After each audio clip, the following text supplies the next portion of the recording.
દિવસની વિસ્તૃત કારોબારીની મિટિંગ છે। આ મિટિંગનું ફોકસ છે 3 ઓક્ટોબરથી 10 ઓક્ટોબર દરમિયાન વોટ ચોરીના મુદ્દે જબરદસ્ત રાજ્યવ્યાપી વડોદરા શહેર જિલ્લા વ્યાપી એક અભિયાન લોન્ચ કરી રહ્યા છે।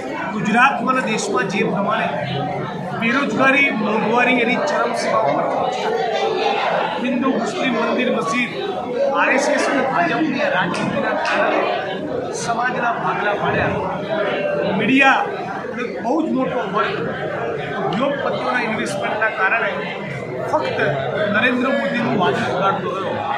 તમામ છતાં વિદેશી બેંકોમાં પડેલું કાળું નાણું નહીં જાણ્યું,